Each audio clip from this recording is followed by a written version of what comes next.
Okay, so today we're going to have a chat about Vantage Data Centers, and I guess the obvious place to start would be for those who don't know the company that well or at all. Maybe you just give us a bit of a background as to how long it's been around, what it's been up to.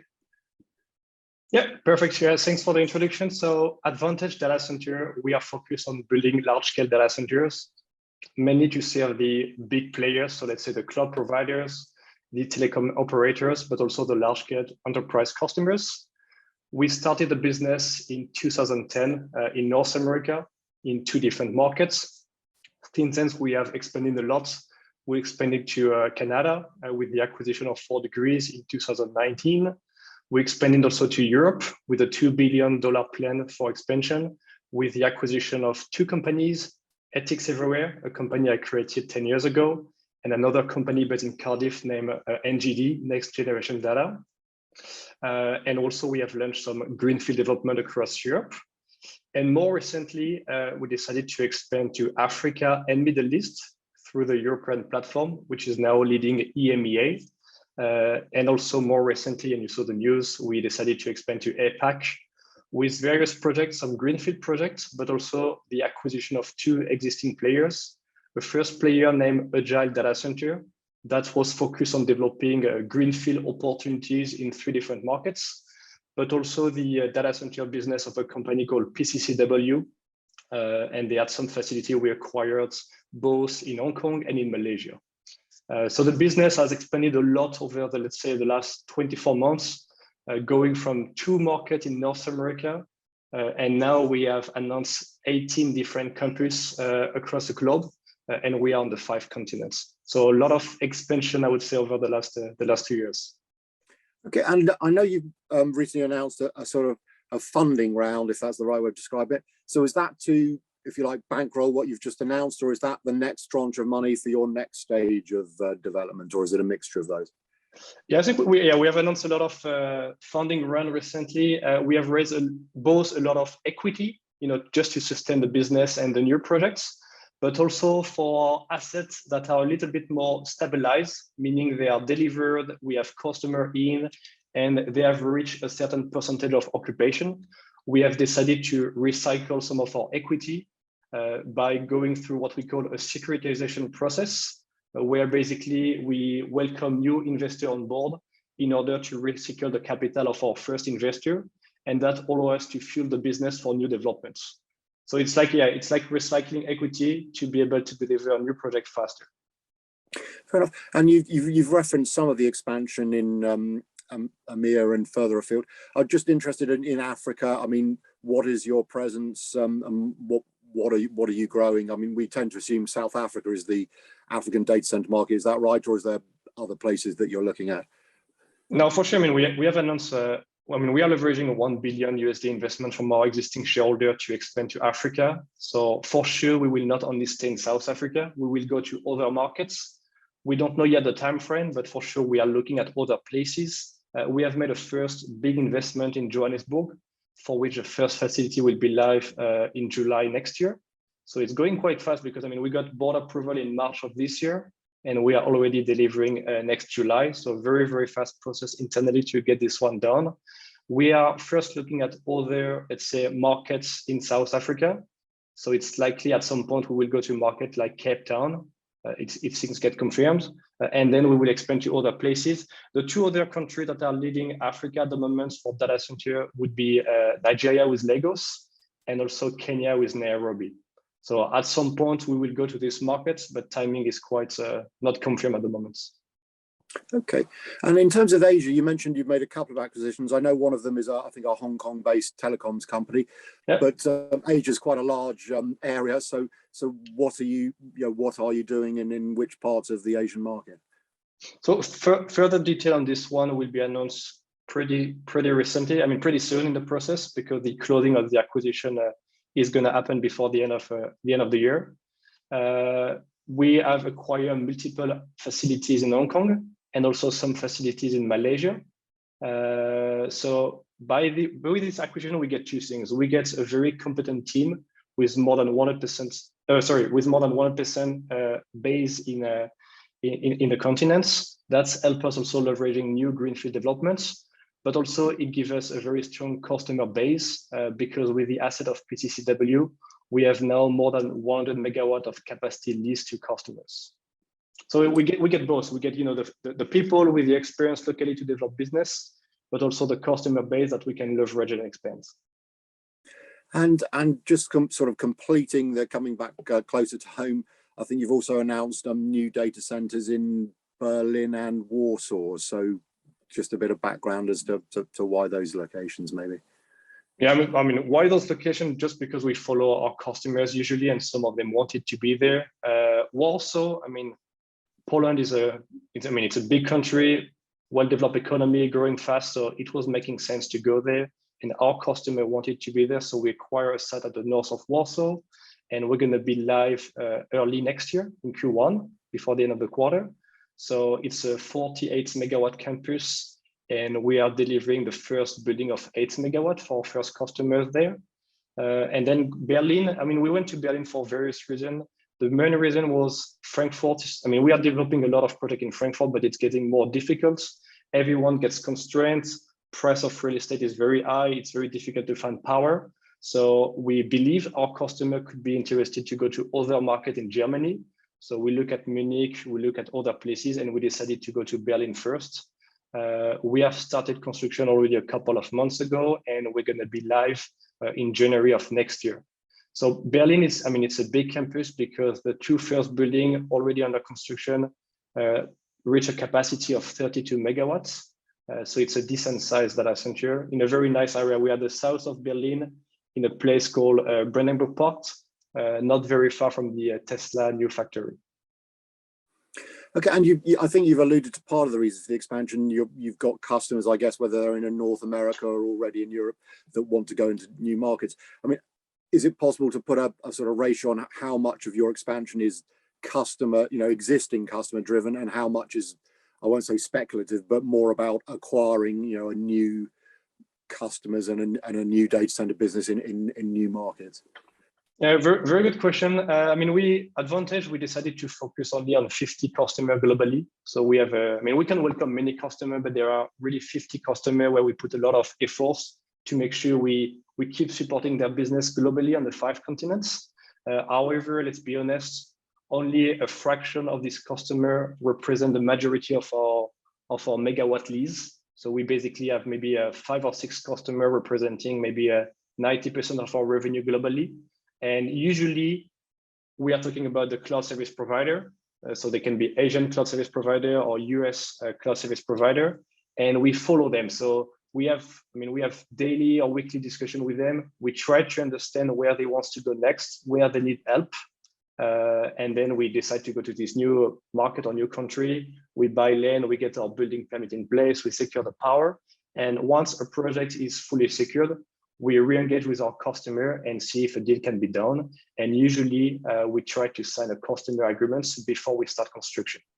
It can be quite different from some tier 1 markets. So let's say the premium market. So if I take the example of Europe, there will be some places like Frankfurt or London where we could be interested to build speculatively because we know that if we build in the right location, the right product at the right price, we are going to lease it. But for sure, for tier 2 markets, like we were talking about Africa, yes, we will have to sign customer agreements before we break ground, basically. And just before moving on to sort of some environmental stuff, I'm also just interested in the supply chain, because I know, I think globally the data center industry appears to be a little bit lacking in certain skills, and I know the construction side of things is perhaps under pressure. Have you found any issues with that, or in any of the markets you're working, or are you got a good set of construction partners that help you get everything done on time, etc.? No, I mean, yeah, good question again. I mean, yes, there is some issue. There is a lot of tension on the supply chain. There are some markets like in Germany where it's very difficult for us to find available general contractor. There are a lot of good contractors, but they are all very busy. So it's very hard to find the good ones available for us. Also because our customers are very demanding in terms of delivery schedule. When they have a requirement, we need to deliver in 12 months, not in 2 years. So it's always very challenging for us to find the good providers. We also had some challenges on the supply chain for equipment. I mean, for instance, We used to be able to get our crack units, so the cooling units, delivered in 12 weeks to sites from the order. And now it's about 36 to 48 weeks. So we need to anticipate and amend all our schedule, basically. And also there were other geographies, like when you go into a new market, you need to work with new general contractor that you didn't know before. So we had to go through a lot of what we call pre-qualification process to make sure we do the tendering process with the right shortlisted contractor, and then we select the good one. But if I take the example of South Africa, it's a bit surprising to say that, but this is the project tracking the most well advantage at the moment in EMEA. We are more than a month ahead of schedule. In terms of safety, I mean, we are doing perfect so far. We have 4 people dedicated to safety on site just to make sure they follow our standards. And this project is going super well. I mean, we are permitted, we have started construction, and we're going to deliver sooner than the customer agreed delivery dates. Okay, so just as I say, moving on to the environmental angle of data centers, which COP26 happened a couple of weeks ago now. So it's sort of front and center. I know the company, you yourselves have introduced a sort of renewable energy offering for your customers. Can you? I know everyone talks about it, but can you just outline what is the actual nuts and bolts, if you like, of your renewable energy offering? I mean, yeah, so we have done a few things. So first of all, we have committed to be net carbon zero by 2030. So we are not only saying that we're going to use renewable energy, we're going to say we're going to have a real impact on this industry by being net carbon zero, and not in 50 years, only in 10 years from now. We are already currently offering our customer the choice to buy renewable energy in all our campuses, even for the one where it could be challenging, like South Africa. We are working very hard with different power providers, and we are making the right investments to make sure our customer will be able to buy renewable energy, but we give the choice to our customer. But I mean, knowing our customer base, you can be sure that all our customers are going to use 100% renewable energy because they are very sensitive to this topic. So yes, it costs a lot to do it, but I believe our industry has to do it, and it should almost be mandatory. And in terms of that net zero objective, I'm guessing you've got a certain amount of sort of legacy older data centers, and obviously you're building new sites. I guess building the new greenfield sites, it's relatively easy to make sure that they're as energy efficient as possible. But do you anticipate more issues with upgrading the legacy data centers, or are you even going to sort of retire some of the older ones that perhaps you think are not capable of being brought up to environmental speed, if you like? Just some thoughts as to how you'll get to achieve that target. No, good question. I mean, we don't have so many legacy data center left because there were many small edge data center that we got from the acquisition of Ethics, but those facilities have been offloaded, and they were also, I mean, big facility there, but they were already reusing 100% renewable energy, especially in the Nordics. The only existing facility we have kept in the EMEA portfolio is this facility in Cardiff. But I mean, in Cardiff, it's live since 2010. We have been the first big data center in the UK to use 100% renewable energy, and the first data center provider in the UK to enter into this climate positive agreement. So yeah, I mean, we are fully renewable in the UK, and that's probably one of the best examples. I mean, we acquired this business for some reason, but one of the reasons was the fact that Cardiff is already running on green energy, 100%, and we have happy customer there. Okay, and in terms of the industry more generally, do you think there is the will and also the sort of ability to do things on a voluntary basis? I know the industry's achieved quite a lot so far, but there seems to be, for all industries now, this step change, whether it's say COP26 has happened, everyone now is looking at real targets in quite tight timeframes. I say, do you think the industry has the ability and will to do enough itself, or do you think it's inevitable that some kind of legislation on whether it's local, national level, etc., will be the stick that encourages people to move faster? No. Yeah, I think the industry will be able to do it itself, and it's already doing it, because I mean, our industry is driven by what the end customer wants. Some of our customers, most of our customers are the cloud provider, and they know exactly what they want because they also know exactly what their own customer wants. and they want 100% renewable energy. They want provider to be carbon neutral or even better than that. So I don't think we are waiting for any rules or direction from any authorities. Our customers are already driving us a lot to do it, and we are very pleased they do it. So, I mean, this is why, I mean, our data centers are already running on renewable energy. We are not waiting for the COP26 to give us any guidance. I believe we are already ahead of that. And the good thing is that I think it's an objective not shared only by our customer and by Vantage, but shared by even all our competitors. I mean, if you see what Interaction, Equinix, CyrusOne, they are all doing the same. So we are, at least all the big data center operators are going in the same direction at the moment. And in terms, I mean, as the Asian markets, in terms of, just general industry, have a way to go. Ironically, obviously, a lot of us in Europe have pushed all our manufacturing there, so we can't really blame them, but they seem to be needing to do more. I'm just wondering if data center industry, are there similar areas in the world that need to improve more and more rapidly, or is it a good, healthy sort of environmental picture across the globe? No, for sure. I mean, you're right. It's very different from one country to another. However, I don't believe the biggest issue are in Asia, because I mean, if you just look at China, I mean, China is the #1 producer of green energy in the world. Yes, they have a big population, but they are also producing a lot of renewable energy. So we can solve the matter. I mean, if you decide to be green and if you target the customer we target, you have no choice, you have to be green. So you need to find a solution. Yes, the price of the kilowatt hour could be slightly more expensive in some countries because it will be more challenging.